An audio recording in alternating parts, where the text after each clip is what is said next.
Meteora Podcast.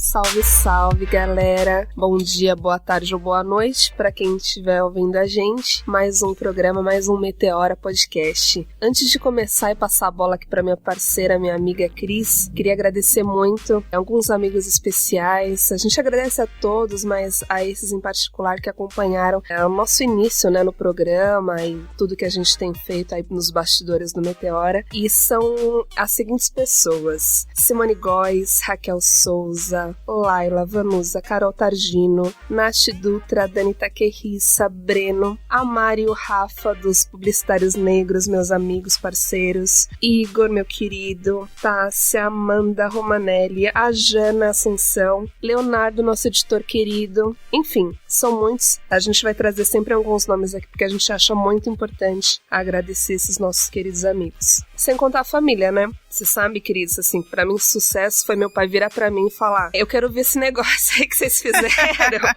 Coloca aqui no meu celular, como é que eu faço pra ouvir? Então é isso, gente. Importante ter a nossa família, os nossos amigos, quem mais puder chegar e conhecer. A gente tem muito aqui pra compartilhar com vocês. Certo, amiga? Certo, e eu sou Cris Guterres. A Renata não se apresentou, então eu apresento ela pra vocês. Ela é Renata Hilário, a mulher da voz mais suave, mais doce, mais gostosa desse podcast. Eu só tô aqui por causa da voz da Renata.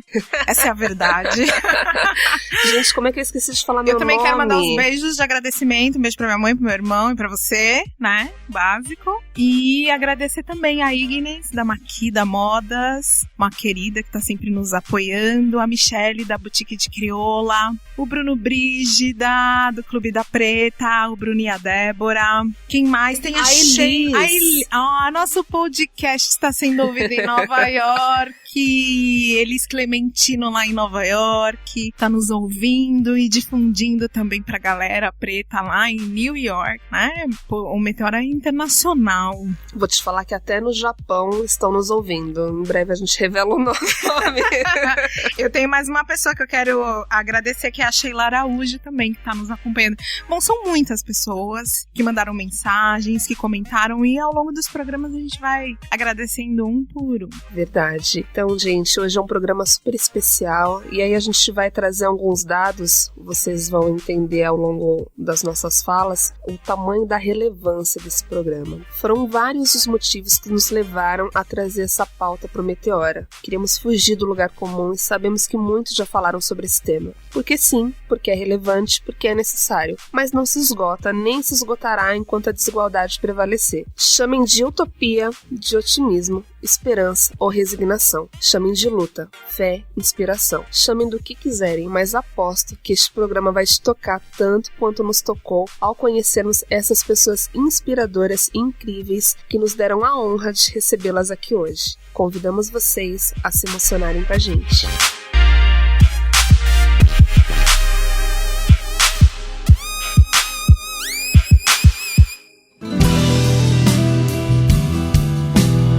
E é por isso que o programa de hoje traz histórias imigratórias. Histórias de pessoas que estão em busca de uma nova vida, de uma nova família, de uma nova colocação, de um novo pedaço de terra no mundo. Histórias de pessoas que fugiram da guerra, de pessoas que fugiram da violência, que fugiram e deixaram para trás filhos, amigos, roupas, documento. História de pessoas que simplesmente resolveram mudar para ter uma nova oportunidade, estudar, ter um novo emprego. Pessoas que estão em circulação, pessoas que querem um novo lugar e escolheram como esse novo lugar o Brasil. Eu quero aproveitar e já chamar os nossos convidados de hoje. Quero que ela se apresente, que ela é linda. Queria que vocês estivessem aqui para ver essa mulher, como ela é maravilhosa. Por favor, se apresente, Benazira.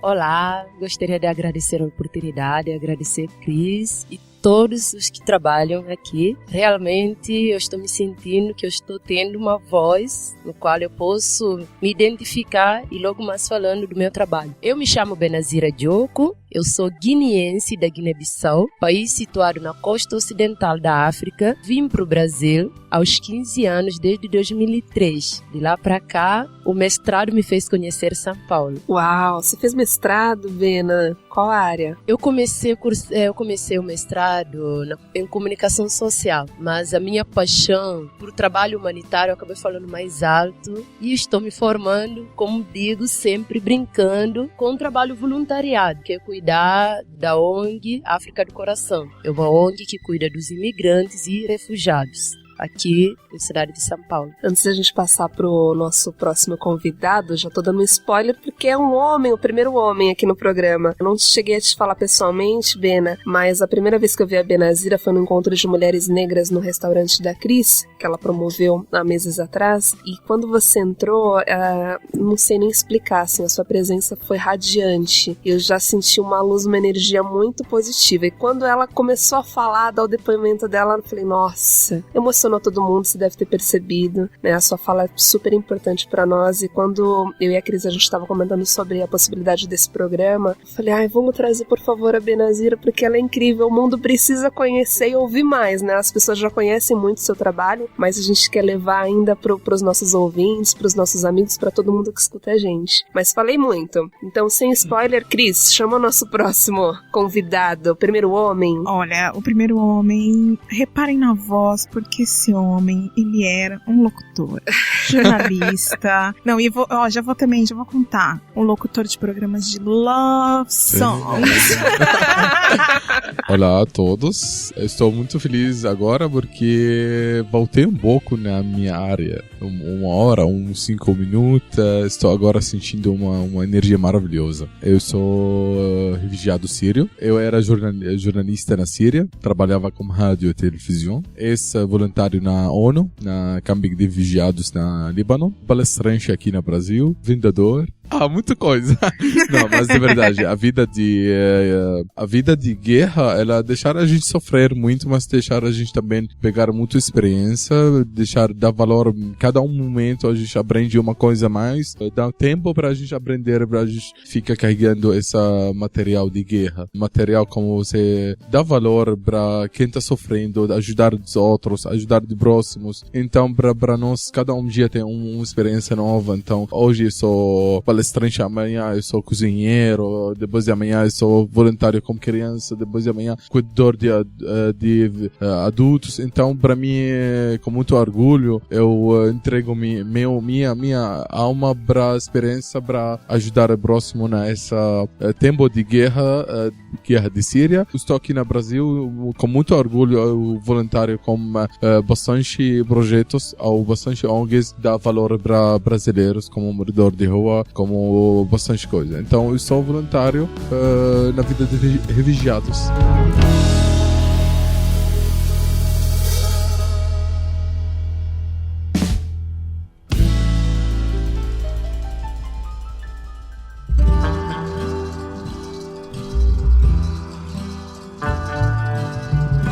Bena, eu percebo, eu queria que você falasse um pouquinho da sua história, porque você não veio para o Brasil como refugiada, você veio para o Brasil para estudar, mas aqui no Brasil você acaba colocando a sua vida para encontrar com vida de pessoas que estão nessa fuga em busca de viver, né? Pois é, Cris, na verdade, em 98... a Guiné-Bissau sofreu uma guerra civil. Então eu acho que eu devo muita coisa ao que eu estou defendendo hoje. Na época eu era uma miúda de 11 anos ou 12. Então aquilo, quando a guerra aconteceu, minha mãe não estava. Então tentamos refugiar e 3 vezes eu fui dada por morte e consegui sobreviver. Eu falei, olha, eu preciso fazer alguma coisa para a humanidade, mas até então o que vinha na minha cabeça é fazer um curso de medicina para tentar retribuir o que o universo acabou me oferecendo, que foi a salvação pela 2ª e 3ª vez. E aquilo fez com que a oportunidade que surgiu para vir para o Brasil, após a cessão da guerra, eu vim, mas como imigrante. fiz colegial, fiz faculdade e adotei passarela para ganhar dinheiro e sustentar meus estudos, porque eu não sou bolsista, eu vim como qualquer ouvinte que está nos ouvindo agora, surgiu várias dificuldades na minha vida, mas eu precisava ter alguma coisa para mim. Então, encarei muitas coisas sérias e ao findar a faculdade, no caso da graduação e especialização, eu falei, eu vou tentar mestrado em São Paulo. Por São Paulo ser uma cidade, metrópole e tudo mais. Eu entendi que viria para cá, teria fácil acesso ao trabalho e acabei me deparando com a situação dos imigrantes que não tiveram porta-voz. E aí eu também senti essa dificuldade, porque a primeira coisa, quando o migrante entra, ou refugiado, entra no Brasil. O Brasil tem sido um país que abriu porta, mas neste meu trabalho eu entendi que o próprio governo não preparou muitas coisas para receber o refugiado. Só diga-se, o Brasil está de portas abertas, sim. No mar Mediterrâneo, eles nos matam como refugiado. Eu falo sempre, nos matam porque hoje eu sempre defendo a causa do que eu estou refugiada. Então, eles nos matam no mar Mediterrâneo, eles nos matam como? Porque o tráfico de órgão, né? Tem uma pessoa que é rico, está doente, entra em contato com as pessoas que eram para estar orientando ali no mar Mediterrâneo. Quando você consegue sair do continente africano, muitos vêm pelo navio, porque não tem condição financeira de pegar o avião para vir. Então ali você acaba deparando um ancião com 3 filhos e para conseguir se sobreviver, sair daquele momento ali, precisa vender um filho. Você vai ouvir que aquele filho não vai ser vendido por uma família ou adotada. Vão matar aquela pessoa para retirar qualquer órgão para ajudar uma pessoa que está precisando ali fora. Então são coisas no qual eu já tinha conhecimento. Eu falei, não, principalmente os africanos precisamos de porta-voz. Então a questão também da língua, quando os africanos entram aqui, sabendo que o Brasil fala português. Cabo Verde, Guiné-Bissau, Angola, Santo Tomé, sabemos que falam português. Então já facilita, apesar do nosso sotaque, mas facilita um pouquinho a comunicação. Então aquilo acaba ajudando um pouco. Decidimos fazer o quê? Criar uma ONG, no qual queremos ser representante ou porta-voz da própria situação. Então dali que surgiu a ONG África do Coração, que foi criado para o próprio refugiado da República Dominicana do Congo. O nome dele é Jean. Ele acabou falando, não, sendo assim, vamos fazer acontecer. E realmente fizemos acontecer. E a nossa ONG está aí, tá com praticamente, estamos com 980 mil refugiados e imigrantes. 880? 980. 980. Isso, refugiados e imigrantes. Então não é mais, só tem um nome, África do Coração. Temos sírios, temos pessoas de Venezuela, temos pessoas de Haiti. Então dali você vai ter que perguntar, nossa, Bena, neste caso, as pessoas, eu sei que vocês sabem muito bem disso, mas isso daqui eu vou estar especificando para as pessoas que estão nos assistindo,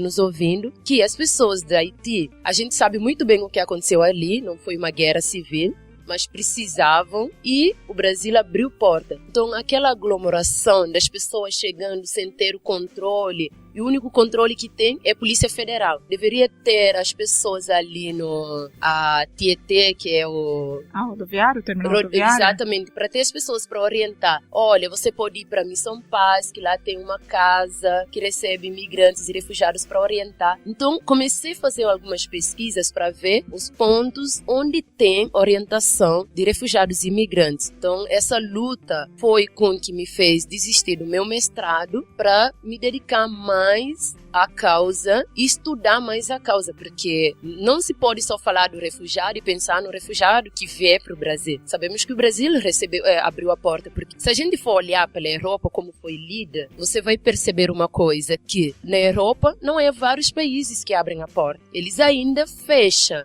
a porta. Então você vai ter ali na fronteira as pessoas morrendo. Por este motivo passou-se aquela imagem da criança que foi jogada, exatamente. Então já é um caso diferente do Brasil. Porque por mais que você chegue aqui, a dificuldade da língua, o choque da cultura, mas você vai ter aquela velha frase, Brasil de braços abertos, né? Você vai encontrar com uma brasileira ali que você vai pedir orientação. Na medida que você falar assim, eu sou refugiado, por mais que essa pessoa não pode lhe pôr na sua casa, ela procura uma coisa, ela liga automaticamente para uma amiga. Nossa, olha amiga, eu deparei com uma situação e essa pessoa me falou que é refugiado. Então, essas informações vai correndo e aquela pessoa não vai ficar ali só. Eu estava acompanhando esses dias, até eu vi meus amigos me marcaram, que aconteceu uma cena muito triste ali na República, onde os policiais estavam espancando os nigerianos, né? Então, ficou muito difícil de saber a verdade só com a câmera, porque eu tenho amizade com aqueles policiais. Depois eu fui para lá, perguntei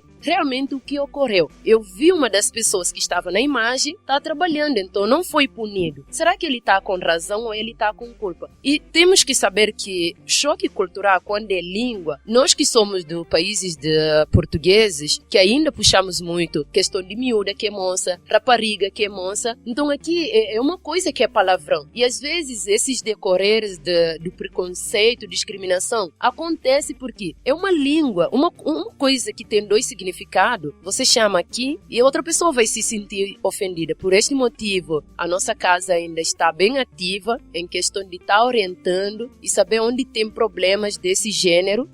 Realizamos Copa dos Refugiados recentemente e deparamos com essa situação. Uma pessoa do governo do estado de São Paulo chegou e começou, eu acho que ele não ia dizer que ele saiu fora de si, mas chegou um momento que ele falou assim, vão procurar outro país, saiam aqui do Brasil. Então, tem um momento que você tá fazendo o seu trabalho, uma pessoa chega e fala assim, você tá tirando o que é nosso? Eu me dou duro para ter o meu trabalho, para de repente ouvir isso, né?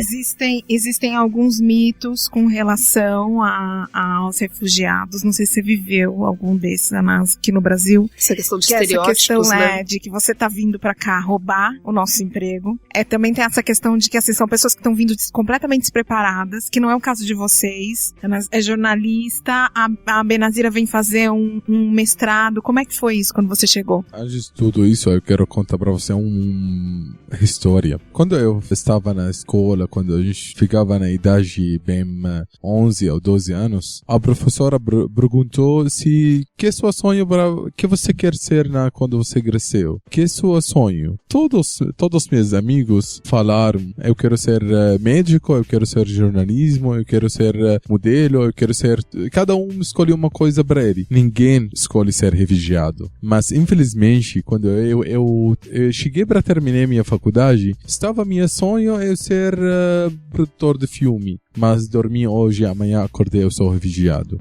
Ser refugiado é ser órfão na sua sonho, órfão na sua cultura, órfão na seu sentimento, órfão na todas as coisas que o ser humano tem que ter. Órfão de família, órfão de casa, órfão de medo, órfão de feliz, órfão de amor. Então, o que aconteceu aqui na metrô que minha amiga falou, eu acho não tem direito nenhum a policial bate alguém.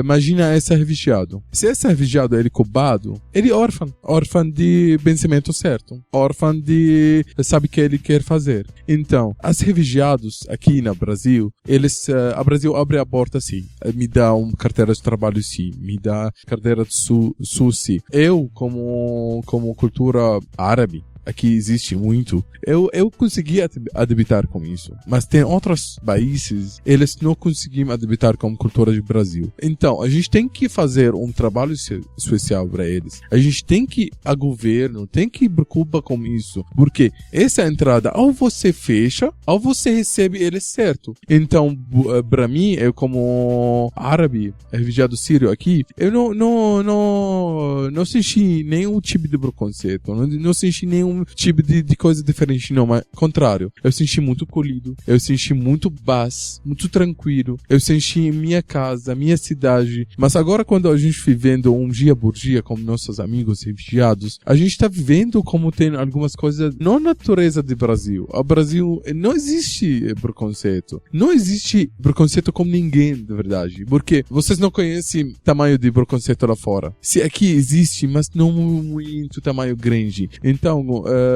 eu tomara fica ambiente do Brasil esse jeito. A gente colhe todos nós, na uma terra maravilhosa, terra de imigrantes. Eu conheci muitas pessoas aqui, eu já vivi muito tempo com muitos brasileiros, já é minha família. Eu senti eles minha família, meus vizinhos, meus amigos. Então, eu acho o preconceito sobre refugiado ou uma relação de coisa estranha. Falta de tempo pra gente conhecer. Porque o brasileiro, ele é muito bonzinho. Vocês não sabem disso. Vocês têm um coração muito, muito bom. Ana, eu fico um pouco assim preocupada quando você fala que aqui não tem preconceito, porque se a gente for comparar com outros lugares do mundo, é claro que aqui pode ter uma dimensão muito menor, mas algumas pessoas que estão aqui no Brasil morrem por conta do preconceito. E uma coisa que eu queria dar uma sequência também é assim, que a gente tem essa ideia, eu sempre ouvi que o Brasil era a pátria amada, de braços abertos pro estrangeiro. Mas a impressão que eu tenho, até quando a Bena traz essa história da polícia batendo nesses imigrantes nigerianos, é que o Brasil ama o estrangeiro branco, europeu ou de outras nacionalidades e não recebe bem esse imigrante, esse refugiado ou esse estrangeiro que vem sem grana, sem trabalho, sem família, que vem da África e que vem da América Latina. Exatamente. E eu acho que também existe de fato essa expectativa quanto ao Brasil de ser esse país de braços abertos, que sempre acolheu todas as nações. Por um lado, eu fico feliz que vocês tenham tido experiências positivas aqui,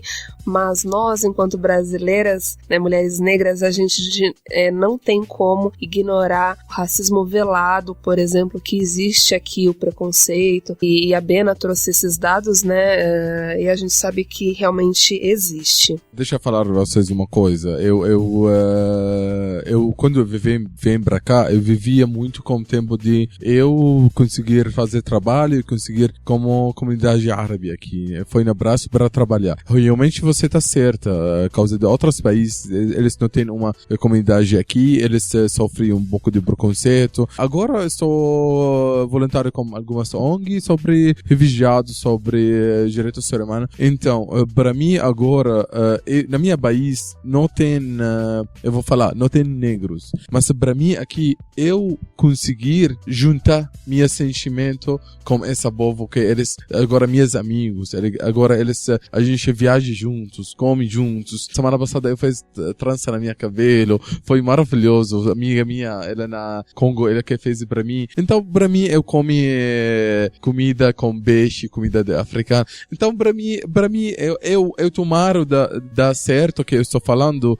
Para mim eu não quero existir preconceito. Para isso eu falo não tem preconceito. Eu falo sempre para tudo que todas as nossas palestras que a gente faz, eu falo, eu sou refugiado. Se eu vou ficar na parte de coitado, eu sou refugiado, eu vou sempre viver com esse ponto. Se eu tenho um preconceito com alguém porque é negro, se esse negro acreditou e tem preconceito, ele vai sempre chamar preconceito. Então, vamos levantar cada um no lugar dele. Refugiado, para de sentir coitado. Negros, gays, todos. Para de sentir preconceito. Quem tá preconceito, deixa ele preconceito dele. Essa é uma doença para quem está fazendo preconceito. Para nós, todos nós que tem diferente de cor, diferente de religião, diferente de situação, para de a gente abre a porta para outros para trabalho para tratar a gente como preconceito. Eu sou refugiado sim, mas eu não sou coitado. Eu não aceito uma cesta básica para mim, não. Eu aceito um trabalho. A negro também, ele é negro, sim, ou mais bonito. Cor negro, uma coisa maravilhosa. Vamos aumentar esse ambiente legal. Não tem preconceito, sim, não tem preconceito. Vamos falar não tem preconceito, porque preconceito é uma coisa não natural. Vamos falar que tem coisas natural, a beleza, a ser humano, pra gente não dar muito espaço pra energia ruim, ao preconceito, ao racista. Então, eu acho, pra mim, eu sempre vou falar não tem preconceito. É que neste caso, quando você levanta, porque hoje a guerra te fez conhecer a outra parte bonita da democracia. Porque é lindo os políticos ou outras pessoas disseram que não tem preconceito. Tem sim. Quando você sai da rua, para um táxi, esse táxi não para mim, para você porque você é branco. Mas viatura para mim. Isso é ser o quê? Isso é preconceito. É quando é lido que quem vai palestrar, o nome dela é Benazira, tem formação acadêmica, isso e outro e aquilo. Ela tá cursando mestrado, todo mundo espera o quê? Uma menina branca, de cabelo liso. E quando chega, se depara que ela é africana e ainda ela é imigrante, e quando eu levanto bandeira que eu falo que eu sou refugiada, eu estou refugiada, mas eu não sou refugiada. Mas isso me faz o quê? Faz com que outras pessoas, e eu ainda vou muito mais, existem pessoas de alto escalão que param e olham e falam assim, eu já fui dar uma palestra onde só tinha empresários. Falaram que não ia começar porque estavam esperando a Benazira. Eu tive que tirar o meu documento para mostrar. Isso é o quê? Ainda é preconceito. Mas eu não mendigo. Eu entendo perfeitamente quando você fala assim, não, quando você é refugiado ou você é pobre, a gente luta. Principalmente quando você é mulher. Você luta para quebrar várias barreiras, por mais que você tenha uma formação acadêmica superior que muitas pessoas, mas ainda ninguém vai acreditar. Primeiro que fala assim, ela é negra, ela é estrangeira, então as portas começam a se fechar. Quando eu vim para São Paulo, não conhecia ninguém. Eu mandava meu currículo, todo mundo olhava e me pedia automaticamente para ir fazer a entrevista. Eu quase pegava aquele trabalho. Mas a questão que quando olham que é mulher, tem um sotaque diferente, é estrangeira, é negra, aí começa a surgir dificuldade. É porque o supervisor falou, próxima semana, isso se chama preconceito. É claro que eu não vou baixar a cabeça, eu sempre acreditei que eu sou capaz. Fui aquela menina que vim numa escola pública, fui atrás, fiz vestibular, paguei outras coisas para ter, então até hoje tem cursinhos que eu faço. Então há pessoas, hoje onde eu estou trabalhando, existe uma celebridade que chegou e falou assim, nossa, até que você fala bem. Isso é o quê? É elogio? Claro que não, é preconceito. Eu que não baixo a cabeça, eu falo assim, é uma pena que você ainda acha que a beleza tem que ser de rosto. A beleza é conhecimento. Então, infelizmente, existe preconceito, você não consegue enxergar porque há pessoas ainda que julgam pela cor da pele. Quando vêem você, antes que você fale que você é refugiado, o seu tratamento é muito diferenciado por causa da cor da sua pele. Se descemos agora, você vai pegar um táxi, eu vou pegar outro táxi, o táxi para primeiro para você, para mim não. É mais fácil viatura de polícia parar para mim e ainda me revistar, porque eu não posso ter uma coisa de valor. Vão achar o quê? Ou ela roubou, ou ela tá fazendo... Mas infelizmente, eu, por estar hoje num cargo, que eu falo assim, que graças a Deus me graciaram na ONG para ser embaixadora, eu não gosto nem de usar esse nome, mas muitas das vezes é necessário, porque hoje as pessoas se tratam justamente pela elegância do seu superior. Teu superior, quando eu falo do superior, suponhamos que as pessoas chegam e falam assim, você tá fazendo o que aqui no Brasil? Você tá trabalhando ali no Brás, na República? Não. Você tá fazendo colegial? Existe uma escola que recebe imigrantes? Não, filha, estou cursando mestrado. Mestrado? Por que aquilo tem que mexer com as pessoas? Porque eu não sou capaz, pela cor da minha pele. Por isso sempre eu falo assim, é o conhecimento. Mas a cesta básica que você fala, eu entendo por causa de uma ONG, no qual sempre eu vou estar falando, porque assim, é o exemplo que eu tenho ali. É necessário porque assim, no começo, você vem pro Brasil, você não conhece ninguém, você não vai ter o trabalho. Então é mais fácil se chegamos numa empresa, somos refugiados, eles vão lhe contratar, logo de primeira. Mas você pode dizer assim, eu vou entrar para a faculdade o ano que vem. Eles não querem saber. Querem vender a boa imagem para a própria empresa. Esquecem que é o conhecimento. Infelizmente, por mais que essa pessoa está doente, precisamos educá-los e trazer programas exatamente como isto para dar oportunidade, dar voz, dar vez, que essas pessoas falem, porque pelo menos quem me julgava, ao me ouvir vai dizer, nossa, ela não tem beleza de rosto, mas ela tem conhecimento. Então é isso que está nos faltando. O preconceito existe no ser estrangeiro, o preconceito existe no ser refugiado, o preconceito existe no ser nordestino, o preconceito existe na sua sotaque, na sua maneira de vestir, porque na hora que eu colocar um turbante, eu trabalhava numa empresa, eu vou citar o nome, Sebrae de João Pessoa. Na hora que eu cheguei com o turbante, a mulher me chamou e falou assim, você pode jogar búzios pra mim? Esqueceram que aquilo era minha cultura. Ali, aquilo me deu mais vontade, mais garra de todos os dias colocar um turbante diferente, porque aquilo é minha identidade. Eu sou negra sim, sou africana, sou preta, mas me chama de preta com respeito, porque se me chamar de preta e olhar para o chão... Negra mais linda, né? Exatamente, eu tenho essa autoestima, mas eu preciso passar isso para os demais, eu preciso passar isso para os nossos irmãos, para entender. O Brasil é um país extremamente racista, passou décadas negando o racismo porque se comparou a nações como os Estados Unidos e como a África do Sul, que tiveram o apartheid, tiveram um racismo violento e mais às claras, mas o Brasil sempre matou negros. A gente tá matando 63 jovens negros todos os dias, sabe? As mulheres negras têm uma probabilidade muito maior de serem assassinadas do que uma mulher branca. A gente teve aí o mapa da violência de 2015, dizendo que nos últimos 10 anos, entre 2005 e 2015, nesses 10 anos, as mulheres negras foram assassinadas, 54% a mais de mulheres negras assassinadas, enquanto 9% de mulheres brancas a menos. O racismo tá aí, matando e dando porrada no nosso cara todo dia. Negar a existência desse racismo, negar a existência do preconceito, só vai dificultar e só vai oprimir mais as pessoas que sofrem com essa situação. Só vai facilitar para que as pessoas que têm privilégios continuem sentadas em cima do seu privilégio e não modifiquem a sociedade. Então, resumindo, quando você não consegue enxergar o seu próprio país, não tem pretos, como você falou. Então, aquilo acaba trazendo um choque para ti. Então, eu concordo com você totalmente. Então, eu luto, a gente aumenta.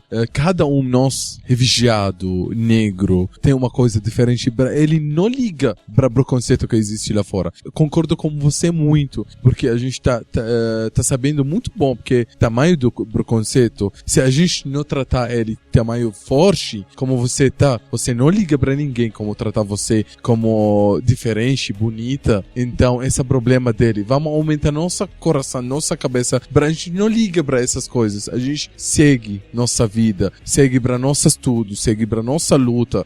Ajuda os outros também para eles não ligam para esses preconceitos que eu luto por isso. Porque existe muito refugiados, acaba com muito vida deles por causa do preconceito. Mas quando a gente aumenta, a gente não existe mais. Mas sabe, Amas, foi bem importante a fala da Benazira. Eu quero ressaltar o quanto é fundamental nomear as coisas. No Brasil, o racismo existe real e ele é velado muitas vezes. Existe a noção da falsa democracia racial, onde todos convivem harmonicamente, negros, brancos, índios, mas essa harmonia foi sempre exaltada pelos brancos e não por esta outra perspectiva que ainda fica fora das pautas. Eu gosto muito de lembrar a fala da Samantha Almeida, sempre que possível, né? Ela é publicitária, negra, head, está à frente de vários projetos em destaque, e ela disse assim: se você está numa reunião, numa empresa, numa faculdade, em lugares de decisão, e não tiver um negro, gay, mulher trans, tem algo muito errado mesmo. Então não dá pra gente se pautar nessa versão romantizada da história. Não é no amor que as coisas acontecem pra grande parte da população, infelizmente. A gente não quer alimentar estereótipo com essa fala, mas tem coisas que ainda precisam ser ditas enquanto houver desigualdade. Mas é claro que assim, quem você está ouvindo falar aqui é uma pessoa que dorme numa cama confortável, tem uma internet rápida, comida quentinha e vai de carro para casa daqui a pouco. É muito mais fácil para mim, desse lugar que eu tô falando para vocês, dizer que a gente precisa ter calma e bom senso. Quem tá com a corda no pescoço não vai pensar assim, não vai pensar desse jeito. Então é isso, o Brasil, o mundo precisa pensar em quem tá lá na beirada, na margem mesmo. Quando você fala que não aceita a cesta básica, eu me pergunto quanto uma Bolsa Família para uma pessoa como a minha avó, por exemplo, que morava lá no sertão de Pernambuco, comia farinha e fazia festa quando conseguia caçar um bicho, quanto isso teria feito a diferença na vida dela. Então como que a gente, dentro do nosso privilégio, cada um aqui,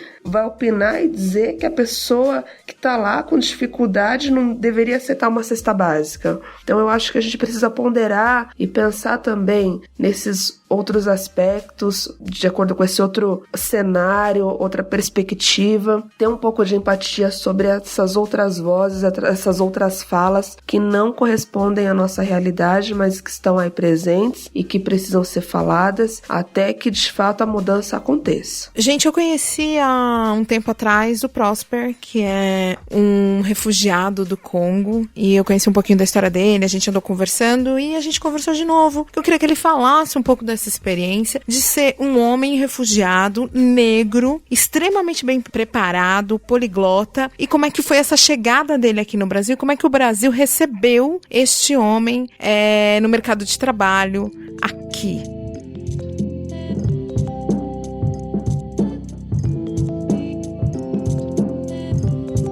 Então, meu nome é Prosper Dzinganga, eu sou da República Democrática do Congo. Faz exatamente 5 anos que eu estou no Brasil, né? Eu cheguei em 2013. Sou formado em Relações Internacionais e ativista, né? Sou ativista. E são por motivos de perseguição política, de opinião política que eu cheguei no Brasil. Então, meu país é um país que, na verdade, eu nasci em 1986. Aí eu nasci dentro da ditadura militar. Então, sou fruto da ditadura, não sou fruto da ditadura militar, mas eu nasci na época da ditadura militar e nunca, na verdade, vivi todo ao longo da minha vida de momento de democracia mesmo, né? Eu nasci na ditadura e eu até hoje, não até hoje, tipo, até 5 anos atrás, eu acabei crescendo na mesma ditadura militar também, né? Mas que mudou um pouquinho, que foi uma ditadura, depois mudou para uma outro tipo de ditadura. Eu acho que ao longo da nossa conversa, nós vamos falar um pouquinho dos detalhes dessa questão, né? Isso aí. Então, da forma geral, sou eu, né? Na verdade, a questão de ser negro no Brasil é uma questão muito difícil, né? Não só para mim, mas eu acho que estou falando para a maioria das pessoas que vivem, né? Eu não sei se existe um negro em nenhum momento da sua vida que não passou por um tipo de constrangimento, preconceito. Aqui no Brasil, realmente ser negro é muito difícil, mas eu falo, quando você é negro no Brasil e você é africano, você já carrega outro preconceito. Aí depois disso você não só é ser africano, você é refugiado, ou você é solicitante de refúgio. Aí já carrega outro tipo de preconceito. Então, o fato das pessoas assimilar, fazer uma ligação direto, fazer um link direto com, né, toda vez que as pessoas falam que é africano, faz essa ligação, essa liaison, ou esse link direto com a miséria que existe na África, isso carrega muitos preconceitos, né? Essa semana eu fiquei muito chateado, super chateado de ver um vídeo de uma pessoa que foi evangelizar, né, pregar na África, escolher os lugares mais carentes, que eu acho que todo mundo aqui sabe, ou todo mundo sabe que os lugares carentes não existem somente na África, né? Seja no Brasil, na Índia, China, né, nos Estados Unidos, na França, tem uns lugares super carentes, as pessoas passam necessidade. E essa pessoa, eu me conformo um pouquinho. Aí a pessoa colocou assim na lenda: olha as crianças felizes na África, eles têm tudo para reclamar, mas não reclamam.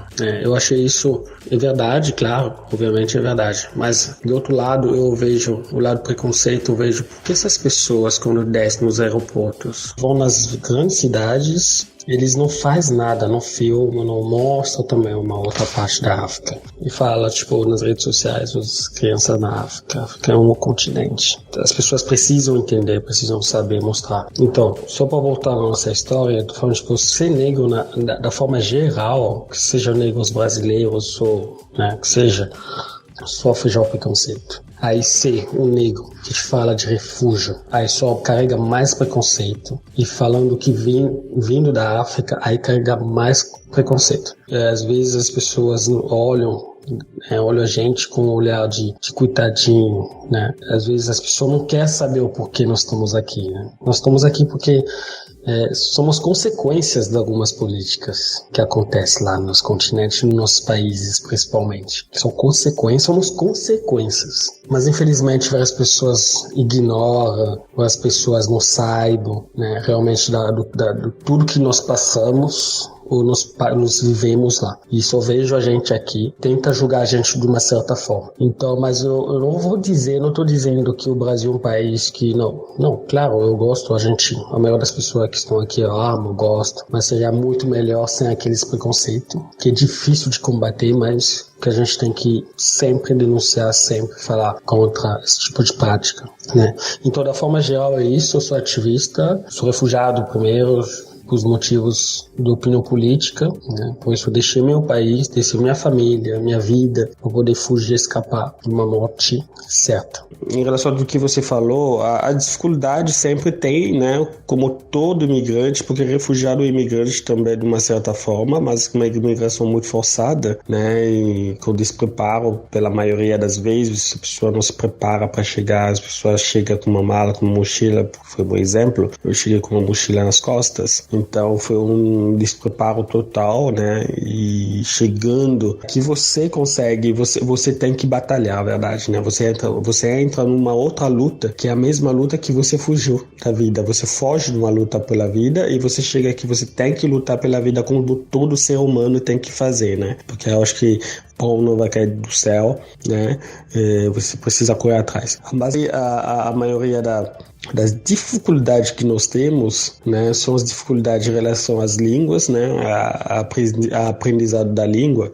Sim, você falou que eu falo bastante língua, realmente eu falo muitas línguas, né, eu falo 8 agora, né, o português foi meu 8º. Então, a grande maioria do nosso povo, tipo, principalmente os povos africanos, é a dificuldade da língua, a inserção, né, a assimilação dessa língua que não é uma língua fácil, né, que, claro, é uma língua latina, mas não é uma língua fácil, é totalmente diferente, talvez, de uma língua de uma pessoa que vem do Ghana, que fala inglês também, que tem nada a ver, né, inglês e português, talvez um francês está um pouquinho mais próximo da língua portuguesa, que é a vossa língua, que a minha também hoje. Então, essas dificuldades primeiro que a gente tem que enfrentar. Então, quando a gente chega, a primeira dificuldade é isso aí, a forma de poder se expressar, né, expressar tudo que você sente, tudo que eu sinto, tudo que os outros sentem, né, em relação ao trabalho. E a busca do trabalho, hoje as coisas mudaram bastante. Em 2013, por exemplo, o mercado estava, né, show de emprego, tipo, eu lembro que, tipo, um amigo meu comprou um jornal na esquina, o jornal amarelo, e a gente estava vendo as vagas, hoje não sei se existe mais esse jornal. E assim que as coisas andavam, né, e hoje, né, que a crise que o Brasil, que nós passamos todos em 2014, caiu bastante também a oportunidade de trabalho em relação ao trabalho. Mas também outra coisa, tipo, a desqualificação das pessoas, eu acho que isso eu não exijo tanto, né, de uma primeira fase, assim. Eu vou tentar me explicar um pouquinho. Quando a pessoa chega com uma situação de migração, né, migração e refúgio, é muito mais, eu vou falar do refúgio mais porque é meu caso, né, eu não fiz uma migração escolhida, né, então a pessoa já chega às vezes muito ferida não no corpo, né, a pessoa chega ferida na alma, no seu sentimento, na moral dela. Então a pessoa busca primeiramente a sobreviver, a achar um lugar para dormir, achar um lugar para poder passar um tempo, né?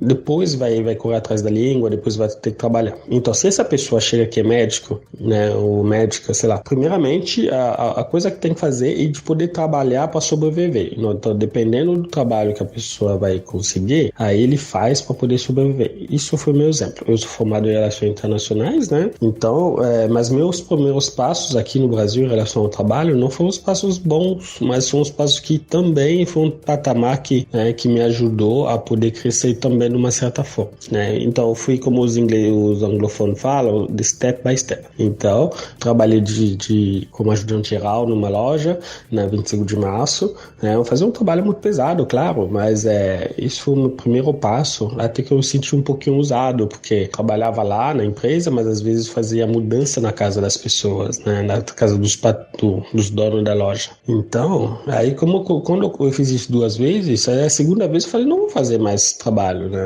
Sou empregado na empresa e não nas coisas pessoais, né? Aí eu tentava explicar isso para um colega meu, que na época, tipo, a gente tentava se comunicar, uma gente boa, hoje ele é músico lá no Espírito Santo. Ele falou, Prosper, você estudou, pô, você não pode fazer isso e tal, porque eles não chamam a gente, só chamam você, mais uma pessoa, né? Eu, o motorista, para fazer, tipo, mudança. Isso não é justo, não é legal, né? Então você precisa abrir os olhos, se quiser cair fora, cai fora. Aí eu né? Também não pude aceitar uma coisa dessa, né?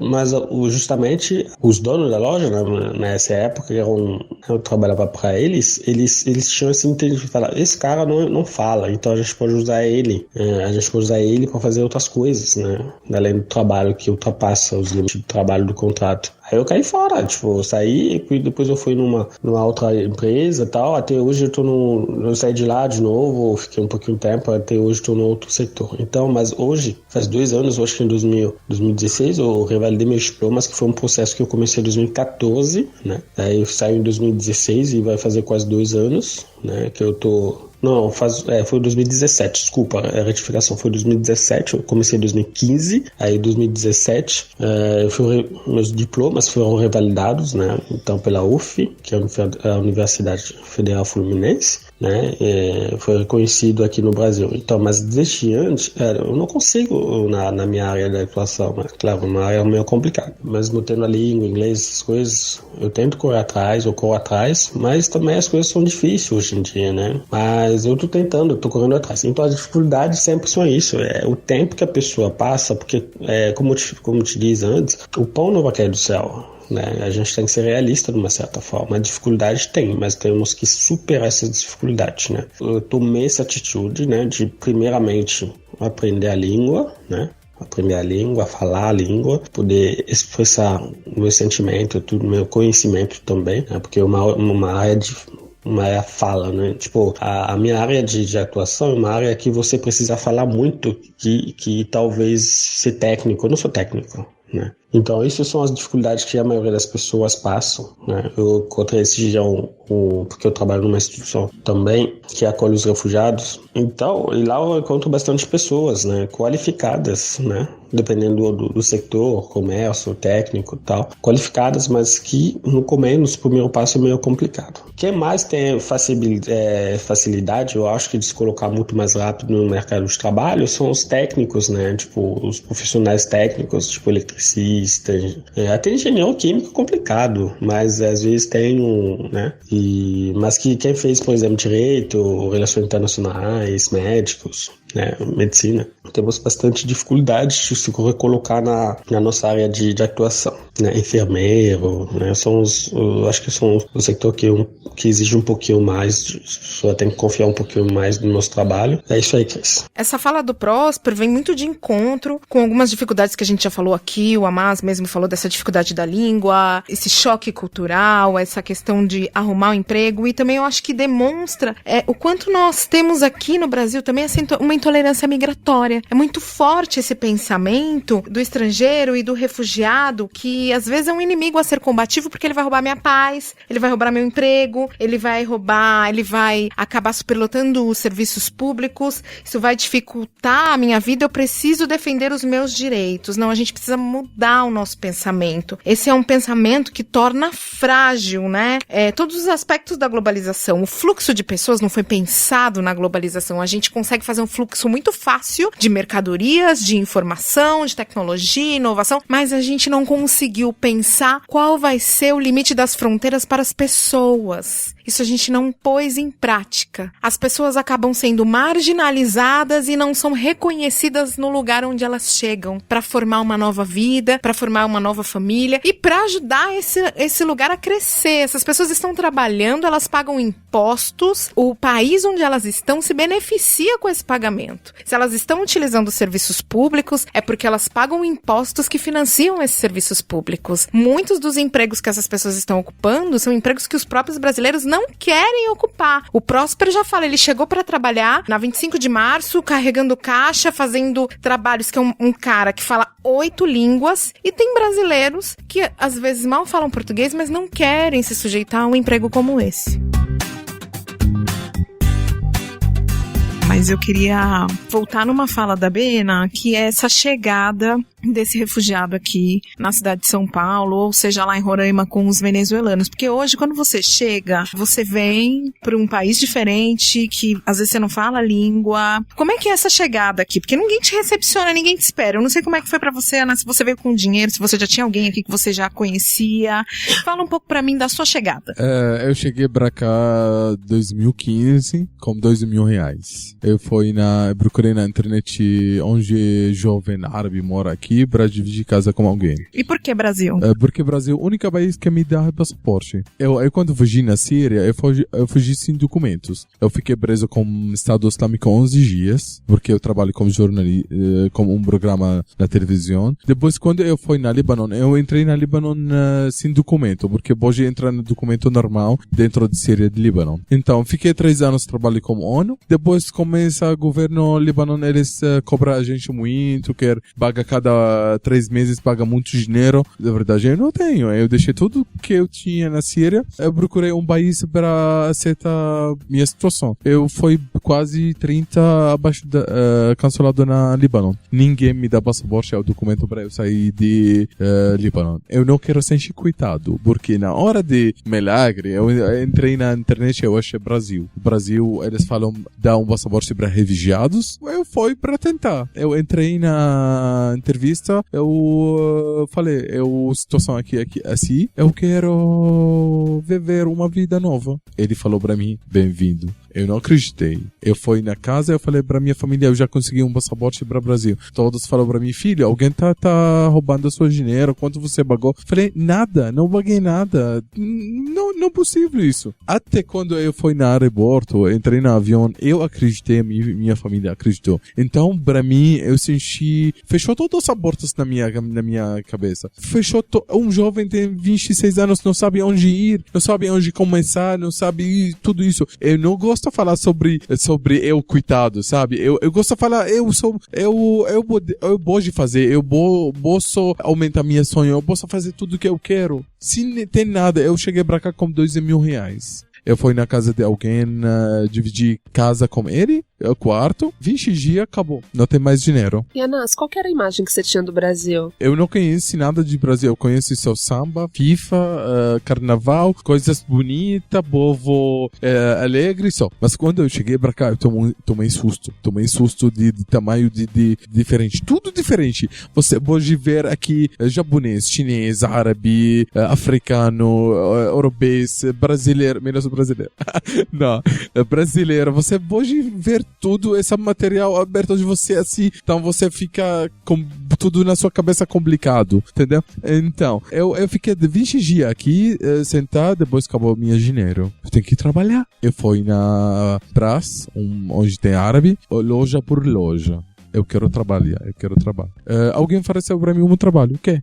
Lava louça. Quanto paga pra mim? R$800. O que fazia com R$800? Eu aceitei. Sabe por quê? Porque eu trabalho desde manhã até 9 da noite. Desde manhã até 9 da noite, eu trabalhava por R$800. 400 aluguel de quarto, come na restaurante, R$400 eu ir na Paulista, ir na karaokê, ir na lugares onde tem jovem, onde tem amigos, onde tem conversa para aprender português. Eu quero aprender português. Eu não quero ficar com R$800, não. Eu aceitei porque por quanto? Eu não quero ninguém me dar cesta básica. Não causa de Bolsa Família de muitas famílias, eles estão precisando. Eu, como eu sou jovem, eu tenho mais força, eu tenho mais sonho, eu não posso entregar minha sonho para que eu quero ficar com minha sonho. Se eu aceitei hoje uma cesta básica de uma ONG vai me dar, amanhã eu vou aceitar alguém me dar outras coisas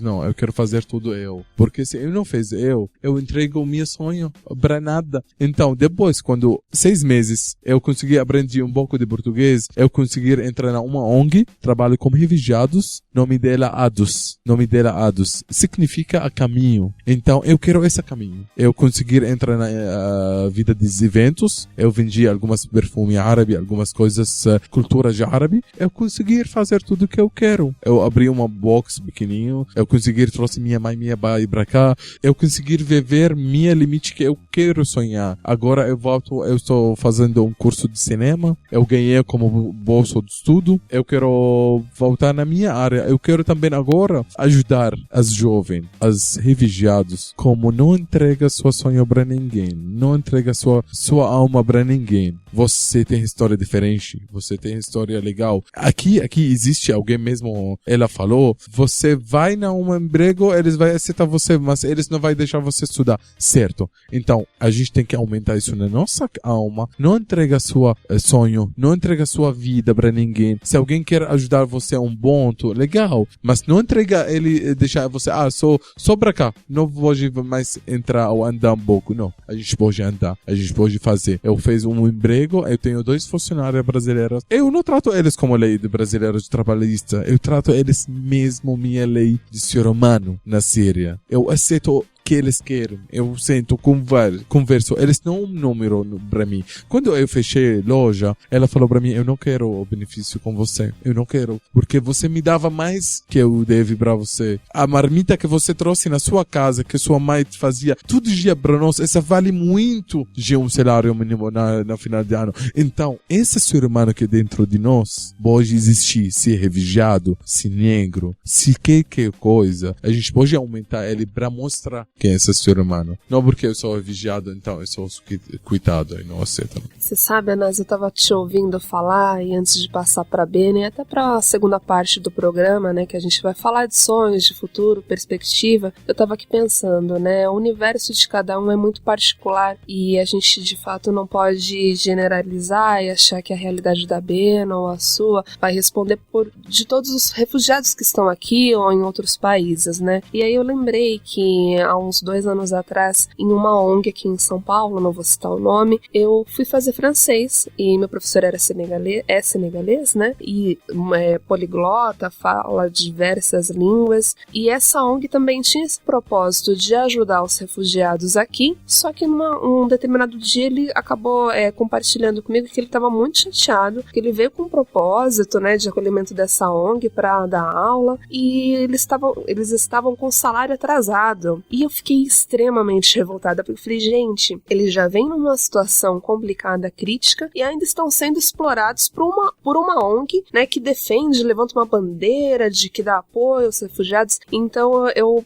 tava ouvindo vocês falarem e me perguntando mesmo, assim, eu acho que realmente a gente tá lidando com realidades diversas, né, que a gente não pode ignorar. E eu e a Cris, antes de começar esse programa, a gente pensou assim, eles têm tanto pra compartilhar com a gente, né, a gente só não precisa falar só sobre refugiados, sobre xenofobia, porque a gente sabe que eles têm muitas outras coisas para compartilhar, mas a gente também não pode ignorar esse fato. Então a gente quis trazer esses dados, mas agora, Bena, a gente queria passar um pouco a palavra para você para falar de futuro, de sonho, de perspectiva, de como você acha que o Brasil pode contribuir para quem tá chegando, para quem já tá aqui há alguns anos. A gente queria trazer essa agenda positiva agora e mudar a chave, o tom do nosso programa. Pois hoje o que estou acompanhando, que eu estou percebendo, estamos fazendo agora algumas coisas voltado ao poder público, porque é preciso ter leis para que os refugiados e imigrantes saibam quais são os seus direitos e os seus deveres. Este é um ponto principal que não tinha. A gente faz hoje o quê? Os encontros das ONGs que tem aqui em São Paulo. Sentamos, dividimos grupos de trabalho. O que se pode fazer para ajudar os próximos? Cada um traça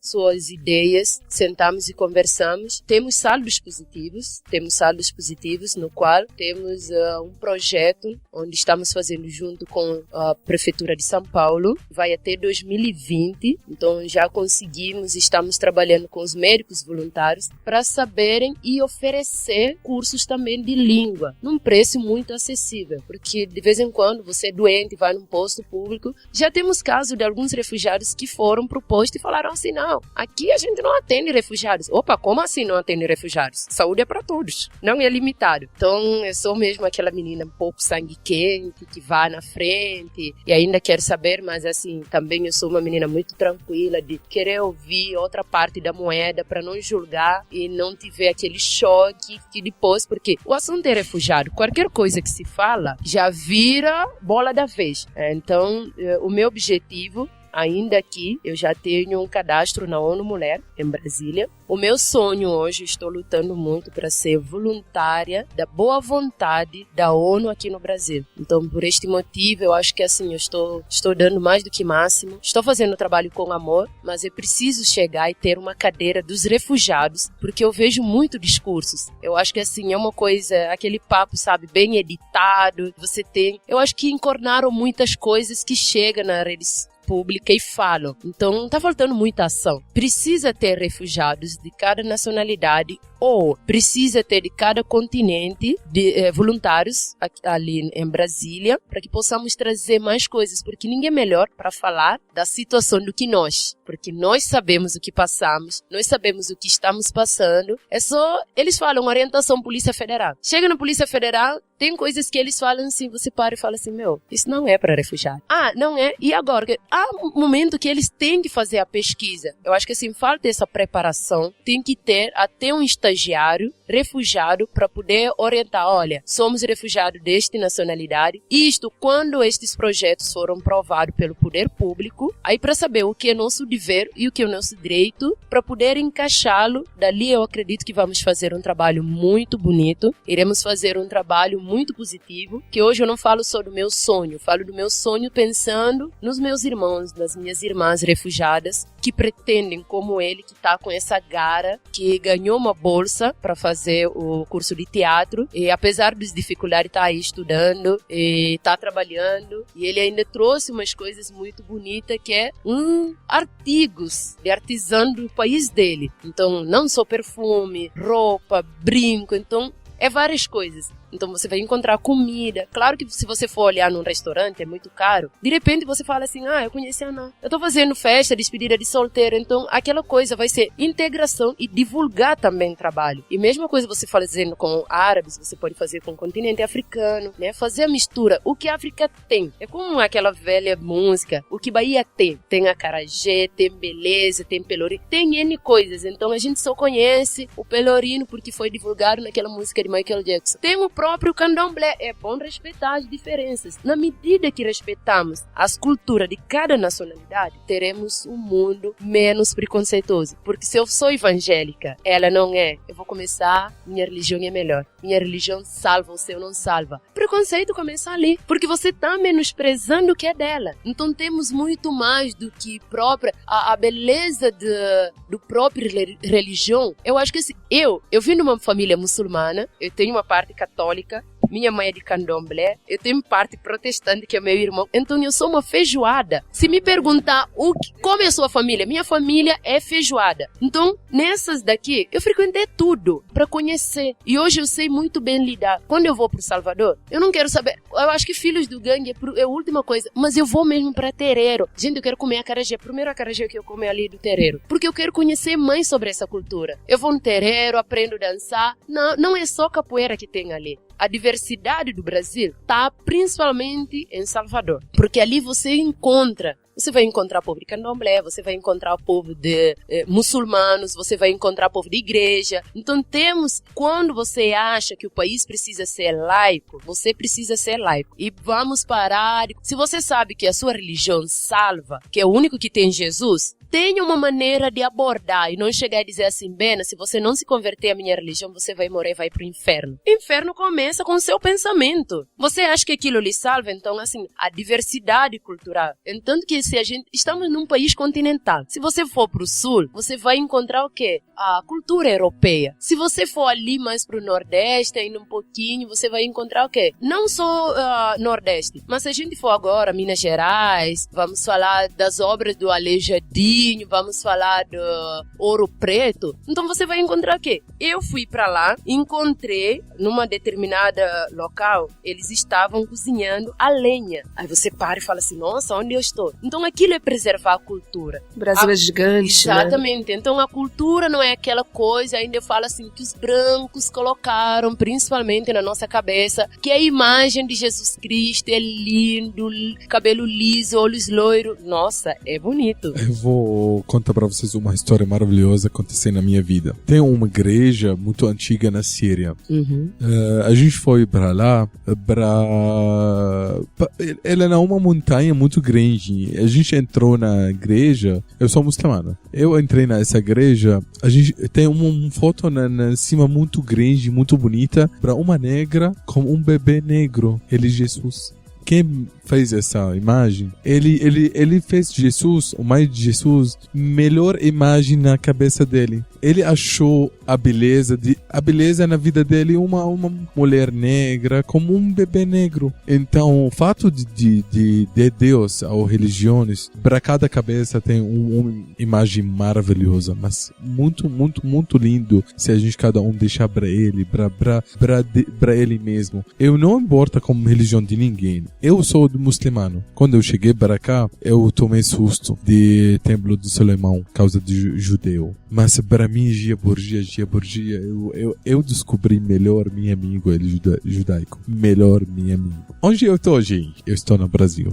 Causa de refugiados que a gente esperar, de lei, eu sempre falo uma coisa. Não brincam com vida dos refugiados. Não brincam com vida de família. A gente não vai esperar nenhum lei, porque demora muito, burocracia muito. Mas essas famílias, elas estão perdendo todo dia. Tá tomando choque cultural, tá tomando, mesmo o Bena falou. Ela conseguiu experimentar a cultura do Brasil, ela conseguiu enxergar essa. Eu conheço famílias, elas não conseguiram sair de casa, porque uma mulher, ela tem 4 filhos, a pai, ele tá trabalhando, a mãe tem que ficar dentro de casa, porque ela tem menina, ela tem medo de cultura de aqui, porque ela é diferente de outra cultura. Como a gente tem que proteger isso? Não tem nenhum lei que vai proteger. A gente tem que proteger eles mesmos, trabalhar com eles mesmos. Então, trabalho social que a gente está falando sobre ONGs, fica ONG conseguir enxergar, conseguir chegar. Eu sou voluntário com 2, 3 ONG. Infelizmente,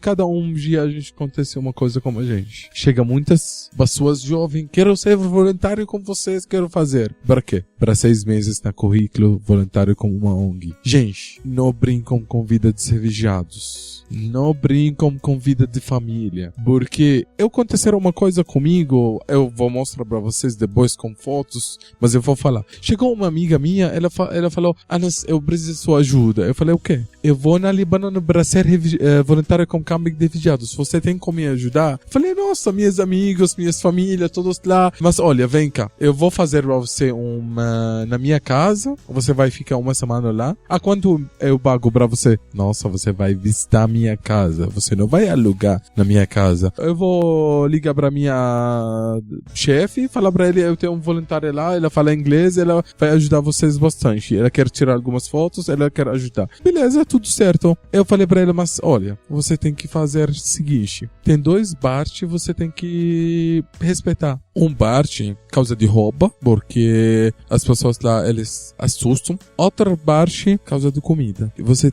vai tomar susto, você vai tomar susto de parte de comida. Oh, não, fica tranquila, fica... Ela uma jornalista na Record, estava um canal muito conhecido. Ela é uma reportagem. Ela foi lá, o primeiro dia, 2 dias, 3 dias, começou problemas. Ela tirou fotos na campo de refugiados. Não pode, gente, não pode esse tipo de foto. Eu estou aqui atrás de refugiados, ela com muito roupa chique, unha bentada, cabelo arrumado, blá blá blá. Atrás tem uma tenda, quase caí. Tem criança quase 10 dias não tomou banho. Então, vida de refugiados, não pode brincar. Quando ela voltou pra cá, ela não quis conversar comigo porque ela sabe o tamanho do problema que ela fez com esse trabalho no Líbano, com minha família, que eles usam hijab. Então, eu tenho minha sobrinha, ela ficou 1 mês em casa porque ela tem medo de descer na rua, porque essa menina chama muita atenção de rua, de cultura diferente. Então, quando ela voltou pra cá, ela não conseguia olhar na minha cara. Agora a gente não fala mais. Mas ela é bem conhecida na vida de ONGs de refugiados aqui no Brasil. Eu conheci ela há quase 3 anos. Mas porque ela está aqui, então o jeito dela é normal. Quando ela foi pra lá, foi uma coisa muito estranha, muito diferente. Ela brincou com uma coisa, não pode brincar, gente. Tem que ter um respeito com as culturas. A gente falou isso no nosso primeiro Meteora, que a gente falou de viagem, né? E nós falamos da importância da gente ir para outros países, conhecer a cultura, respeitar as pessoas, tá nesse momento, né?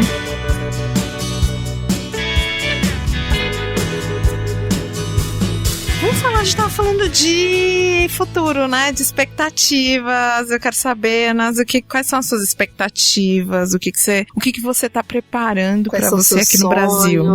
De verdade, eu quero fazer uma coisa para aumentar essa voz de todas as pessoas que eles estão diferentes. Mas no fato de mostrar histórias, porque histórias de nós, histórias muito fortes, muito ricas. Mas essa eu quero mostrar para ela como ela é exemplo de aumentar você. Eu sou vigiado a fazer muitas palestras. Chega depois de palestra, tem muitas pessoas apaixonadas com minha história. Eu falo para ele que você aprendeu. Ele fala para ele, eu aprendi quando eu volto em casa e não tem arroz e feijão, eu faço para minha mãe. Esse meu sonho fez diferença na vida dos outros, como no caminho do cinema. Eu vou estudar mais, eu vou para ser diretor de filme. Meu sonho quando eu estava criança. Eu não vou perder meu sonho. Não porque agora eu sou vigiado, então eu vou ficar na fila mesmo todo mundo, não. Eu quero fazer essa diferença nesse país maravilhoso que me dá paz, me dá tranquilo. Eu não venho com caixa de dinheiro de meu país, não. Eu não venho com... não acredito, eu tava achando que você veio cheio da grana, veio aqui então... só jogando dinheiro aqui no Brasil, e aí você me acabou com o meu sonho.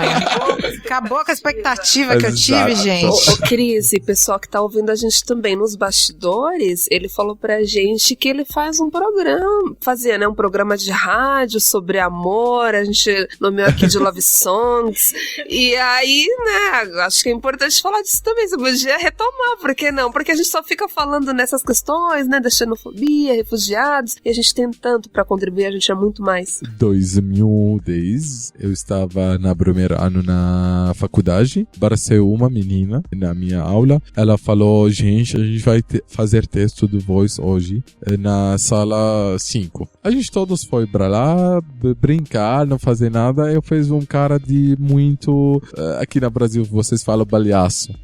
Mas eu fiz essa cara de brincar com todo mundo, dar risada, vamos brincar, vamos dar risada, vamos fazer isso, vamos... Ela olhou pra mim assim, Ana, vem faz texto, por favor. Eu fiz com um cara de brincar com ela, entendeu? Eu sou apaixonado com você, eu quero falar pra você algumas palavras. Uau! Eu te amo. Primeira palavra que falo pra você depois do primeiro dia de casamento. Nossa! Ela ficou, stop, vai, faz isso. Vamos fazer mais, assim. A gente entrou em algumas músicas. Depois ela estava fazendo um texto sem falar pra ninguém, pra um rádio conhecido lá. Eu ganhei um trabalho na cima de brincar, na cima de eu sou real. Então ela estava procurando isso. Então eu comecei trabalho, eu fiquei assustado. Nossa, eu não imaginei eu estou fazendo o trabalho. Mas dia por dia, histórias, músicas. Eu conheci muitas pessoas. Tem uma menina, o nome dela Lara. Quase todo dia ela liga para o programa. Eu quero falar para você que aconteceu hoje. Então, esse contato na minha vida eu nunca vou esquecer. Marca muito. Marca muito. Deixa momentos. Às vezes, eu tentar escrever minha história como eu locutor de rádio. Eu lembro, cada dia eu lembro um pedaço diferente. Nossa, essa menina ela ligou, nossa, essa hora a gente estava brincando, nossa, caiu um copo de água na tudo, uma coisa. Então, essa vida de locutor de rádio me dá muita experiência para sentimento, para eu conseguir sentir dos outros, porque é muito forte você sente alguém sem olhar. Se você escutou alguém, escutou história triste, não, sua orelha, você vai sentir mais que você ver. Acho que quando você ver, marca mais, mas o sentimento tem que ir sempre na orelha. Então, para mim, sempre, quando eu escuto alguém, a história de alguém, eu escuto mais que olhar. Eu gosto muito de olhar. Então, uma coisa marca muito na minha vida. Você falou disso, eu lembrei de todos os feedbacks que eu e a Cris a gente tem recebido e de pessoas muito queridas. E é isso, a gente começou a fazer o podcast e pensamos, né? Vamos lá, a gente acredita no nosso sonho. E aí, de repente, você começa a receber retornos, assim, aleatórios. E aí você fala, não, é esse o caminho mesmo. Conseguir tocar, conseguir levar alguma coisa, motivar, fazer a pessoa, às vezes, até sair de uma depressão ou tava num dia triste. Você muda, né? Você consegue colocar um sorriso no rosto de uma pessoa. Pra mim, como eu já disse no começo do programa, a Benazira fez isso aquele dia. No dia que eu te conheci, estive falando, eu falei, gente, obrigada universo por ter conhecido essa pessoa, porque as suas palavras, elas tocam demais, Bena. Mas vou passar a palavra para você finalizar. É verdade, e estamos aqui com uma das pessoas também que me inspira muito, que é a Cris. Eu falei até a sensação, e na verdade a gente nunca sabe o grau das coisas que estamos levando, porque quem está assistindo, ouvindo, consegue fazer uma análise. E eu vou lhe dizer, ao ver Cris postando, que fez uma parceria com a mãe para trabalhar junto, aquilo deu sensação e todas as certezas. Eu que ando com a incerteza e o medo de fazer algo, e eu estou 17 anos longe da minha casa, sem saber o que é ter uma família de verdade, mas eu acabo adotando todo tipo de família possível. E como falam que amor não tem distinção, não tem raça, não tem cor. E eu que sou apaixonada pela leitura, foi assim que eu descobri o Brasil. Lendo Machado de Assis, Cecília Mileres. Então, eu acabo lendo muitas coisas de Cris. E eu fiz pedido de amizade, antes dela me aceitar, eu estava seguindo ela. E toda hora que ela põe um texto, aqueles textos, porque eu acho que assim, não existe maior alegria do que você flutuar nas leituras. Porque por mais que o mundo tenha preconceito ali, ninguém lhe tira a sabedoria. Então, uma das refúgios que eu tenho, eu sou uma menina muito solitária. E eu aprendi uma coisa naquele encontro, quando ela falou assim, vamos parar de ser forte e vamos deixar que qualquer coisa que nos acontece, chora mesmo. Cris, eu sou uma menina que esconde muito lágrima. Raramente você vai me ver chorando. Eu choro sozinha, então aquilo é muito feio, porque há momentos que quando vem lágrima, deixa fluir a emoção. Então, eu tenho ela como referência. E mais para essa geração que a gente sabe que, assim, muitas das vezes, nos é negado a escola. Porque a vida lhe prega trabalho. E principalmente quando você é de fora, você fala assim, eu tenho que trabalhar para poder ajudar. Então, quando você vê uma geração que gosta de ler, e percebe-se que nos textos dela, onde tem vírgula, ela acha que não está... Não, ela precisa raciocinar. Isso é muito bonito. Então, eu acabo mesmo trazendo... Eu falei isso na nossa palestra lá em Minas Gerais. Eu falei que falam-se de tantas coisas ultimamente que acontecem no Brasil. Ainda existem coisas bonitas, existe esperança. Devemos acreditar e ter...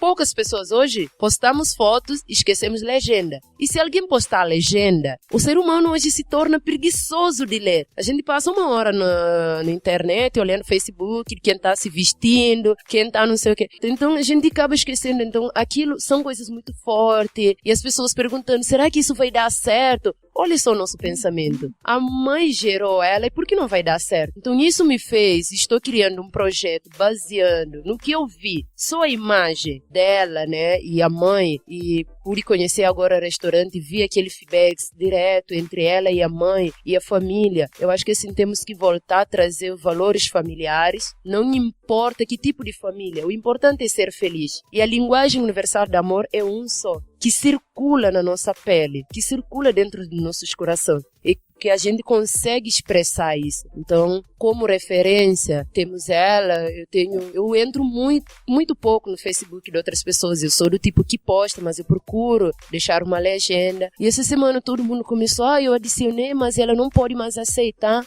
E eu fui contando porque ela é jovem, jornalista, empresária, e uma das coisas que me deixou muito feliz, até mencionei na postagem que eu fiz, Cris, é de poucas pessoas que chegam e falam que vão ajudar a ONG e comparecem. Chegam, tiram foto, eu vou voltar aqui. E a gente ainda prega muito essa questão de somos refugiados, mas não é só cesta básica que vivemos. Queremos oportunidade, queremos a integração, queremos fazer essa troca. Então a Cris não conseguiu conhecer a ONG, fazer a visita, porque ela já sai de casa com a agenda. E as pessoas falam assim, a gente tem uma ajuda, mas vocês têm que vir buscar. Então foi necessário, todo mundo parou e falou assim, nossa, e ele é muito jovem, que na medida que você fala assim, jornalista empresária, todo mundo pensa o quê? Uma pessoa de 70 anos, já vivida, viúva, casada, não sei. Quando você vê que é um jovem, realmente precisamos nos inspirar um ao outro e tirar o medo e contar essas histórias por onde passamos. Cris, muito obrigada. Continua inspirando, continua postando fotos. Agora percebi porque ela postou foto de passaporte, viajando sozinha. Então tudo estava ligado,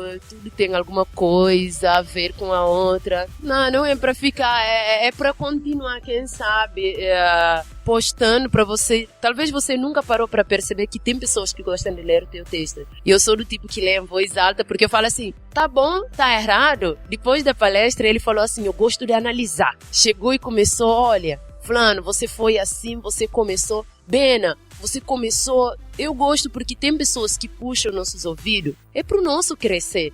E quando ele veio e falou assim, a sala estava cheia. Começar a palestra, confesso também que aquilo foi... A questão não é esperar, mas a gente trabalha na superação, né? Bena, você tá falando isso na nossa vida, marca muito as pessoas.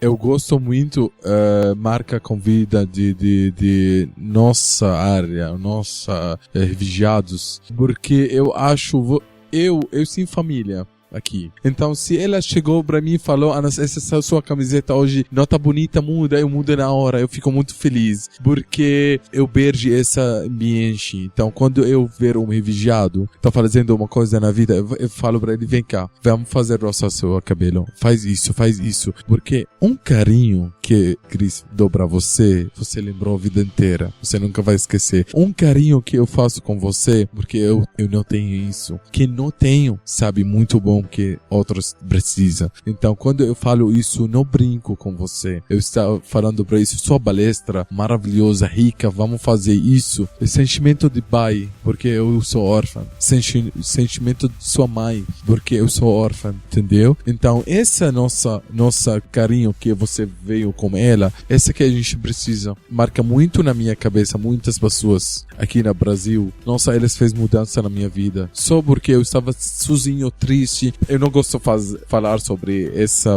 coitado nosso, mas existe algumas vezes eu sento sozinho, triste, falta uma coisa na minha vida. Ela manda uma mensagem: Ana, eu sou sentindo você não tá bem, você precisa de alguma coisa? Nossa, essa muda a cabeça, muda tudo. Então, imagina um refugiado sem ninguém aqui na Brasil. Imagina um projeto como a gente tem a nossa querida Maria Nuda, ela tem um projeto, o nome dele, Desligamento Criativo. Olha o nome. Esse que a gente precisa. Um projeto, não uma ONG. Um projeto muda com a vida dos outros, não uma ONG para eu tirar foto com essa ONG. ONG, eu acho, vai virar empresa agora pouco, mas um projeto vai virar resultado. Eu quero ver resultado, eu quero ver uma coisa significar na vida dos outros. E, Bena, tudo isso que você viu em mim, você só viu porque é o que eu vejo em você. Na verdade, o que reflete é o que eu recebo de você. Esse carinho, porque você tá aqui hoje porque primeiro que você é incrível,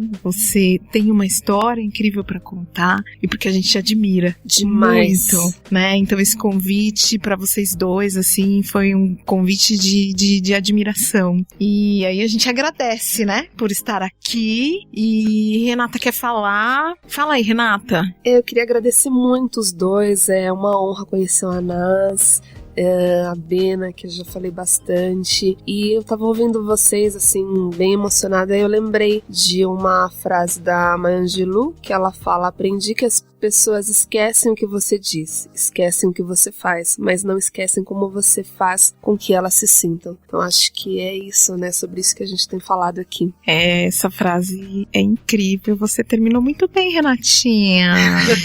Mas eu tô terminando com a sensação de que a gente podia ter conversado muito muito mais, assim. Muito mais. E os dois têm muita história pra trazer pra gente. Esse programa, quem sabe, a gente faz uma parte 2, né? Acho que precisa, né? Vocês topam? Sem problema. É isso.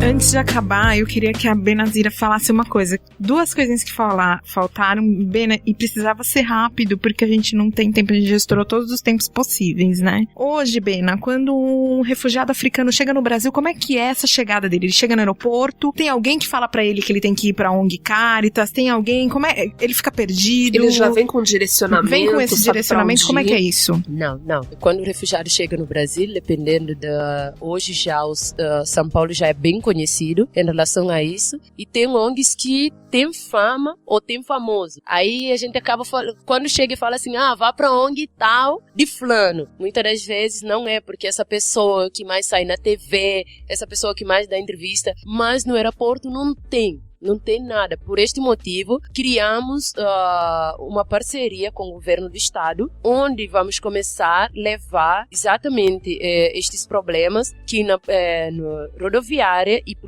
no aeroporto não tem direcionamento, não tem as pessoas preparadas que falam assim, vá para Missão Paz, vai para Caritas, vai para CEDIC, vai para o centro de imigrante, não tem. Se chegar e perguntar, aquelas pessoas vão dizer assim, não, somos trabalhadores terceirizados, muitos são dali, a gente só trabalha para Azul, para Gol, para Latam, a gente só trabalha para o aeroporto. Ou um centro ali que só trabalha para o táxi, mas não tem esse centro de informação que ajuda e orienta e fala assim, olha, vai na República, Praça da Sé, existe uma ONG cujo nome é isso. Não tem. E como é que essas pessoas chegam lá? É porque já conhecem alguém? Como é que é isso? Porque eu fico imaginando, o cara vem de outro país, muitos não falam a língua, que nem um congolês que fala francês, chega aqui, às vezes tá sem grana, o aeroporto de Guarulhos é longe pra caramba, é super caro chegar em São Paulo daquele aeroporto. Como é que é isso? Olha, eu acho que é por isso que tá tendo umas demandas muito sobre palestras. Então, as ONGs acabam sendo conhecidas. Você chega lá e mesmo uma pessoa que tá acompanhando, vê, não podemos deixar de dizer que o brasileiro é um povo muito hospedeiro. Então, pergunta, oi, você tá perdido? E às vezes não sabe língua, já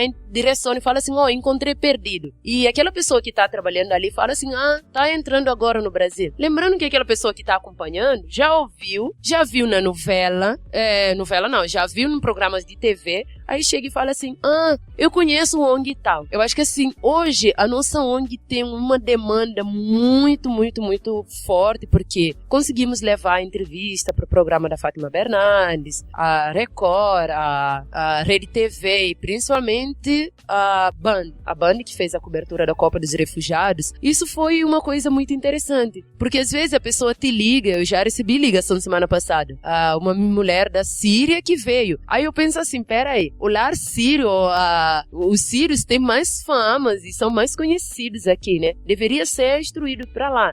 Recebi uma ligação, eu tô aqui, sou de Marrocos, passei 3 meses, mas não quero voltar, tô sofrendo perseguição política. Então você tem que ter todo o acompanhamento. Venha, temos advogados voluntários, esses advogados instruem. É aquela coisa, as palestras vai ter um resultado muito positivo, no qual a ONG no que você trabalha é conhecida. Então sempre vai ter, a pessoa foi indicada, mas na própria nem na Polícia Federal. Hoje é conhecido muito, aí você chega lá e fala assim, eu acho que essa menina daqui é a primeira que chegou no Brasil, porque ela sabe de tudo. Então ali começa aquelas brincadeiras, né? A lei migratória, eu tô sempre participando dos encontros, porque é preciso saber para poder orientar, porque o cargo que me foi dada não é um cargo pequeno, então eu carrego nas minhas coisas informações que eu tenho que ter no tempo real. Se alguém me ligar agora, eu tenho que saber quem será primeiro socorro. Há pessoas que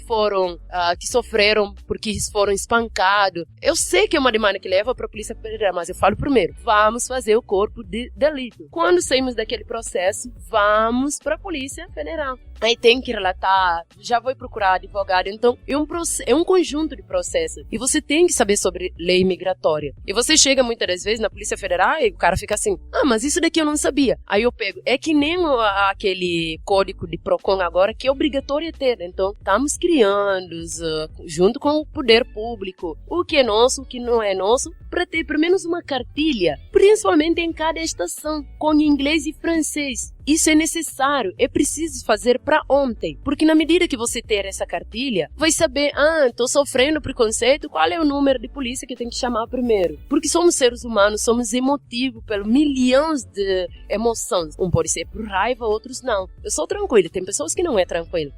Antigamente eu falava, desaforo eu não levo para casa. Mas eu tive que trabalhar a minha pessoa enquanto a isso. Uma professora da faculdade olha para mim e fala assim, em Guiné-Bissau tem embaixada de... Onde é que vocês moram? Como é que vocês vão para meio de comunicação? É de verdade que os animais que levam dizem assim, é verdade, professora. Lá em Guiné-Bissau, a gente não tem casa. É uma árvore, onde uma parte mora a embaixada do Brasil e outra porque estou numa academia. Eu fui lá para aprender. É um absurdo, né? É bom partilhar a experiência, mas ela deveria tentar me mostrar uma forma de fazer essa pergunta. E tentar procurar saber como ela é que é. Ela tentou me humilhar. Né? Conhecer essa história realmente não foi uma tentativa de conhecimento, foi uma tentativa realmente. É o perigo realmente. da história única, É o perigo da história única. A famosa frase da Chimamanda. Então, ela falou e automaticamente, quando eu fiz o primeiro trabalho científico, aí chegou e falou assim, nossa, você vai conseguir ler isso em público? Isso é desmotivante. Isso é para olhar para o meu trabalho e falar assim, não, eu não quero lhe orientar, não pedi sua orientação. Eu estou ali como acadêmica, eu quero divulgar meu trabalho. No máximo, mesmo que você não seja minha orientadora, dá uma olhada e fala assim, não, eu por você faria isso. E no dia da banca de apresentação, que foi assim, foi a minha primeira turma que foi levada num espaço muito público e pensavam que eu ia estar tremendo lá. Mas quando você estuda para tal, você tem que estar treinando mesmo. Eu chamei ela para sentar num lugar muito especial. Eu já sabia da margem de erro, que eu ia estar errando alguma coisa, eu podia misturar o gênero e tudo mais, mas eu falei, não, você não vai errar, não conte com essa margem de erro agora, porque você se preparou para tal. Ou você não se apresenta ou não. Aí ela chegou e falou assim, eu espero que tenha uma boa apresentação. E eu disse, isso veremos. E ela viu, meu artigo foi publicado, ela ficou muito satisfeita, ficamos muito amigas depois, e ela foi me ensinar. Eu acho que assim, aquilo foi um ensinamento. Teve o lado positivo, negativo, onde eu consegui transformá-lo para positivo. E hoje vejo ela, fala assim, olha, lá na África, a Bene é da Guiné-Bissau, sabe? Então eu acho que assim, conseguimos aprender uma com a outra. Você foi muito generosa e com certeza ela aprendeu muito com você, com certeza. Espero que sim, né? Espero. Nossa, demais, né? Pena, vamos voltar um pouquinho na ONG. Você falou, são 980 pessoas que a ONG assiste. Desde quando? Quando começou? Você estava na fundação? Não. Eu fui conhecida na Praça da Sé, entregando leite quente na época de frio e pão com margarina, porque meu dinheiro não dava. Então, todo mês que eu recebia meu salário, fazia questão. Meus amigos começaram a saber disso e falavam, não, Bena, toma 50. Eu falo, não, se alguém conhece um dono de padaria, vamos fechar uma parceria para estar levando isso. Então, e a ONG fica ali na Praça da Sé. E quando o dono ficou sabendo daquilo, ele falou, nossa, é uma africana que faz isso. E sem contar que eu já vinha com uma bagagem na Paraíba de trabalho social que eu faço com ex-penitenciárias e tudo mais, onde eu faço todo o 8 de março, o embelezamento, dou aula de autoestima e tento encorajá-lo, apesar dos apesares, o motivo que levou-lo, não quero saber, mas a vida nos dá sempre segunda chance. E essa segunda chance, quando você sair, agarre com duas mãos, porque a oportunidade é única e não se volta. Então, ao conhecer a ONG, eu procurei saber de documentação. Eu tenho uma amiga que é advogada, perguntei, falou, não, traz todas as documentações. Olhou e falou,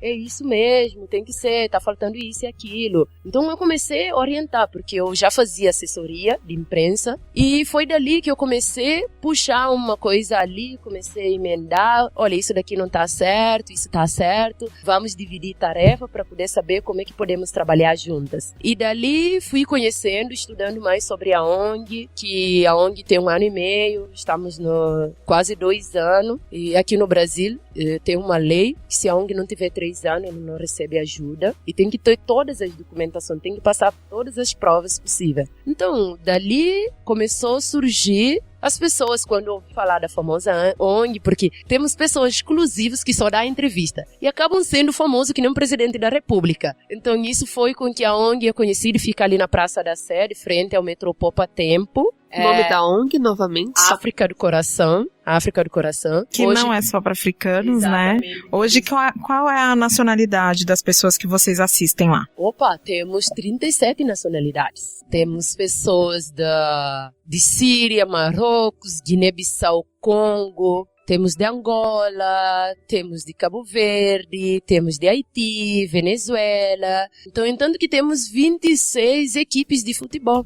por causa do nosso projeto. Então, o projeto lá do Copa dos Refugiados é um dos projetos. Temos Malaika School, que oferecemos aulas de língua. Temos projeto com criança. Temos N projetos. Não.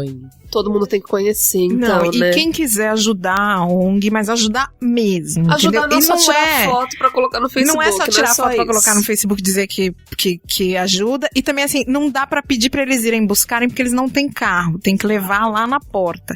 Quem quiser ajudar, como é que faz? Hoje, a parceria que temos com a Acnur, a Cruz Vermelha, Caritas, Missão Paz, muitas das vezes, quando a ajuda é muito grande em questão de um carê, levamos o projeto, eu faço a visita como embaixadora da ONG. Eu gosto de ter um controle onde eu faço mesmo as visitas tanto para os voluntários como, porque a gente não paga os voluntários, mas é necessário conhecer a família com que estamos lidando. Eu gosto de fazer isso porque eu acho que isso é muito importante. Dependendo da ajuda que você está oferecendo ou quer oferecer, isso mudou-se depois que eu cheguei na ONG. Queria dar a cesta básica, assim, mas entrou com a quê? Principalmente as igrejas. E eu que vim de coisas de igreja, eu sei muito bem, muitas das vezes, como é que funcionamos para conseguir que os outros irmãos dão oferta. Então, isso é muito importante, conhecer o interesse, o que a pessoa vai. Então, essas pessoas sempre esperam aquelas pessoas assim, desnutridas. Aí você chega e fala assim, sim, eu gostaria de saber que tipo de ajuda. Vamos fazer uma carta, se você ajudar e tudo mais. E muitas das vezes as pessoas acabam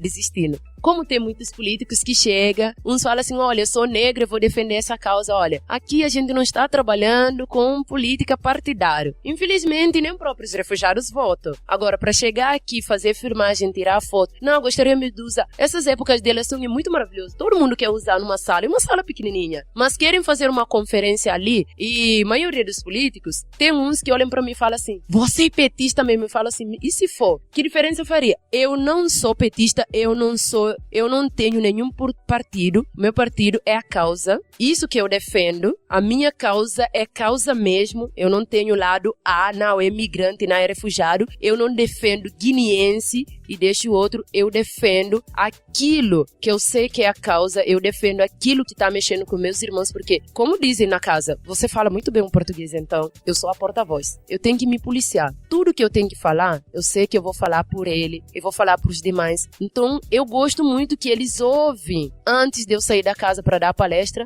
como eu estou preparando a minha voz. Então eu converso com eles, não, B, tira isso, não, fala daquilo. Eu tenho que saber quais são as imagens que eu estou levando. Eu levo sempre a imagem da estrutura da casa. Hoje eu uso muito a copa, mas eu tiro muito foco do rosto, que eu não quero vender a imagem da pessoa refugiada, porque se torna muito vulgar. Sim, já está muito estereotipado, exatamente. Né? Então esse daqui é o meu cuidado com eles, e o meu cuidado também com a minha pessoa mesmo. África do Coração, eu conheci ela a primeira vez na um evento, ela entrou também, mesmo jeito dela, tá falando sobre nossa causa. Nossa causa não é um refugiado, não é um evento, não é uma feira ética, não é uma comida, não é uma causa mesmo. Nossa causa, quando eu ver uma menina linda, igual a Bena tá falando, essa certeza, nossa, eu fico muito baixo, muito tranquilo, porque a gente vai lutar juntos, mas menos preocupação tem alguém igual ela, fazendo tudo que poder. Ela falou sobre muito, as pessoas buscam fama para eles, eu estou aqui. Nossa causa não precisa tudo isso. Eu fui no programa de Fátima Bernardes, eu fiquei 20 minutos conversando, e quando eu voltei, todo mundo, parabéns. Eu falei, pra quê? Estou falando sobre quê? Estou falando sobre causa de refugiados que machuca dentro de meu coração, que eu não quero mostrar para ninguém que machuca, eu quero mostrar que a gente é forte. Eu fiquei feliz de participar, mas também eu queria participar em outras situações. Nossa causa luta mesmo com boca fechada, porque se eu quero ajudar alguém, eu ajudei, desculpa, não tenho ajuda. Então estou fazendo uma coisa para aparecer. Então quem quer ajudar refugiados ou ajudar que pessoas estão precisando de uma coisa, quando ele fala, eu ajudei, então ele caiu. já era. Muitas pessoas fortes igual ela fica para final, conversando, ajudando, sem ninguém saber. Não quero buscar sobre ninguém. A ONG dela eu acho maravilhoso porque a gente não consegue escutar muito o nome de fulano ou fulano. A gente escuta o nome de ONG dela. Mesmo um projeto, mesmo uma ONG. Outra, eu respeito muito a ADOS. Uma ONG não tem fulano. Agora a gente encontramos presidente de ADOS na metrô. Eu apresentei ele como uma pessoa normal, porque ele é uma pessoa maravilhoso. Ele faz sim parecer. Ele é uma pessoa simples, maravilhoso. Ele não tá aí, mas ele faz muito diferença com ONG deles. Então eu acho a diferença que fazer com a vida dos outros, não fulano. O que você fez para fulano? Então eu seja muito tomara dar certo agora pouco depois de domingo, para a gente ficar lutando com nossa causa, que respeita lugares todo mundo, para a gente fazer a nossa parte nesse país maravilhoso. Obrigado a vocês, obrigado ao Brasil, que seja 2 anos depois eu sou brasileiro. Agora eu sou brasileiro de coração, mas depois de 2 anos eu acho eu vou ser brasileiro, eu vou fazer tudo minha parte nesse país, que eu tenho, que eu vou fazer com minha amiga maravilhosa. Eu acho que não tem como não sair diferente de um programa como esse. Eu fiquei extremamente emocionada. Eu sabia que ia me comover bastante, porque a gente tinha uma expectativa que superou demais com a vinda de vocês. E vocês encontram mais detalhes também nas nossas redes sociais, no Face, no Insta. No Insta a gente tá como @meteorapodcast, no Face Meteora Podcast. Estamos no Spotify, iTunes, SoundCloud, e a gente tá muito feliz. Muito, muito, muito obrigada. Estamos em todos os lugares e, gente, a gente já estourou todos os tempos.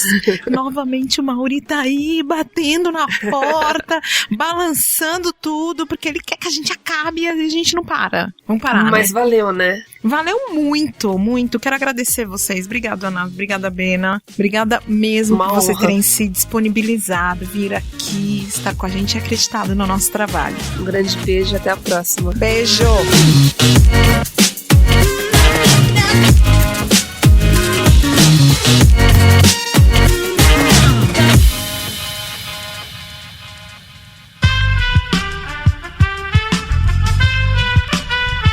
Este podcast foi editado por Aerolitos Edição Inteligente.